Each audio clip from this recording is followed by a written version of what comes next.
எப்பயாச்சும் ஸ்வீட் வாங்கலான்னு கடைக்கு போகும்போது குழந்தைங்க இந்த பிங்க் கலர் ஸ்வீட் பார்த்துட்டு கேட்டுகிட்டே இருப்பாங்க.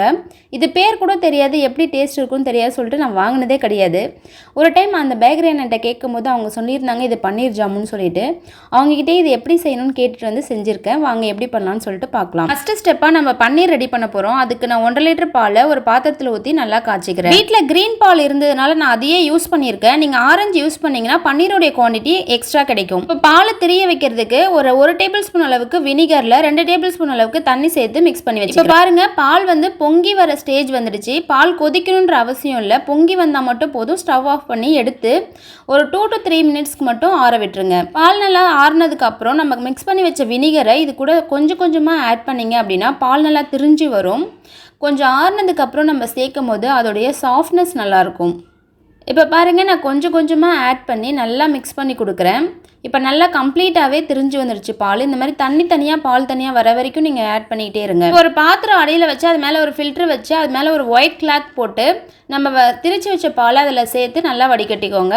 இது திரிக்கிறதுக்கு வினிகர் தான் யூஸ் பண்ணணும்னு கிடையாது, எலுமிச்சம்பழ சாறு கூட யூஸ் பண்ணிக்கலாம். வடிகட்டினதுக்கப்புறம் ஒரு ரன்னிங் வாட்டர் எடுத்து நம்மளுடைய பன்னீரை நல்லா வாஷ் பண்ணிக்கணும். ஏன்னா எலுமிச்சை சாறு வினிகர்லாம் நம்ம ஆட் பண்ணும்போது அதோடைய ரா ஸ்மெல் போகணும் அப்படின்றதுக்காக வாஷ் பண்ணிக்கோங்க. நல்லா வாஷ் பண்ணி முடிச்சதுக்கப்புறம் அதை நல்லா வந்துட்டு நம்ம புழிஞ்சு எடுக்க போகிறோம். அப்படியே மேலேருந்து கீழே வரைக்கும் நல்லா போட்டு திருகி எடுக்காமல் அப்படி ஜென்டலாக அப்படியே ப்ரெஸ் பண்ணி எடுங்க. போட்டு பிசைஞ்சிட்டோம் அப்படின்னா அதோடைய சாஃப்ட்னஸ் போயிட்டு நல்லா ஹார்டாகிடும். அதனால தான் சொல்கிறேன், நல்லா கொஞ்சம் ஸ்மூத்தாகவே ப்ரெஸ் பண்ணி எடுங்க. பாருங்கள் எந்த அளவுக்கு நான் ப்ரெஸ் பண்ணுறேன்னு சொல்லிட்டு அந்த அளவுக்கு இருக்க எல்லா தண்ணியும் நீங்கள் ப்ரெஸ் பண்ணி எடுத்துருங்க. இப்போ நல்லா ப்ரெஸ் பண்ணி எடுத்ததுக்கப்புறம் ஒரு அகலமான பிளேட்டில் இல்லை ஏதாவது உங்களுக்கு நீட் பண்ணுறதுக்கு ஏற்ற மாதிரி ஒரு இடத்துல இந்த பன்னீரை ட்ரான்ஸ்ஃபர் பண்ணிக்கோங்க. நல்லா உதிர்த்து விட்டுக்கோங்க. பாருங்கள் எவ்வளோ அளவுக்கு தண்ணி இல்லாமல் உதிரி உதிரியாக வருதுன்னு சொல்லிட்டு நம்மளுடைய பன்னீர். இப்போ இதை நம்ம உள்ளங்கையால் வச்சு நல்லா நீட் பண்ணி எடுக்கணும். இப்போ உதிரி உதிரியாக இருக்க பன்னீர் வந்து ஒரு டோ இருக்குது இல்லைங்களா, சப்பாத்தி மாவு பிசைஞ்சால் எப்படி இருக்கும் அந்த மாதிரி கன்சிஸ்டன்சிக்கு நம்ம கொண்டு வரணும்.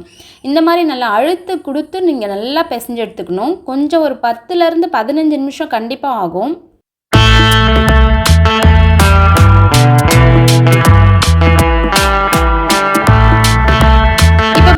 நல்லா நீட் பண்ணி எடுத்துட்டேன். எந்த அளவுக்கு உதிரி உதிரியாக இருந்த பன்னீர் சாஃப்டாக இருக்குன்னு பாருங்கள். இந்த அளவுக்கு சாஃப்ட்னஸ் வந்ததுக்கப்புறம் ஃபுட் கலர் வந்து நம்ம பிங்க் கலர், ஏன்னா இந்த ஸ்வீட்டோடைய கலரே பிங்க் தான், அதுக்காக வேண்டி நான் கொஞ்சம் ஆர்கானிக் பிங்க் கலர் வந்து ஆட் பண்ணியிருக்கேன். இப்போ பாருங்கள், நம்மளுடைய டோ வந்து பர்ஃபெக்டாக ரெடி ஆகிருக்கு. எந்த அளவுக்கு சாஃப்டாக இருக்குன்னு பாருங்கள். இதே கன்சிஸ்டன்சிக்கு நீங்களும் தயார் பண்ணிக்கோங்க. இப்போ நம்ம வந்து சுகர் சிரப் ரெடி பண்ண போகிறோம். அதுக்கு வந்துட்டு ஒரு பாத்திரத்தில் 2 கப் அளவுக்கு சர்க்கரையும் 1 லிட்டர் அளவுக்கு தண்ணியும் சேர்த்து நல்லா ஸ்டவ் ஆன் பண்ணி கொதிக்க விடணும்.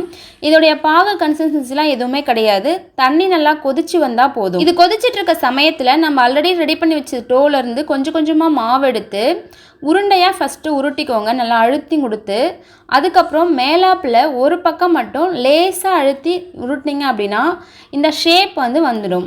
இதுதான் அந்த ஸ்வீட்டோடைய ஷேப்பு. இது மாதிரி தான் பண்ணணும்னு கிடையாது, உங்களால் எந்த மாதிரி ஷேப்பில் கொண்டு வர முடியுமோ அது மாதிரி பண்ணிக்கோங்க. ஆனால் இது பண்ணுறது அவ்வளோ ஒரு கஷ்டம் கிடையாது, ரொம்பவே ஈஸியாக பண்ணிடலாம்.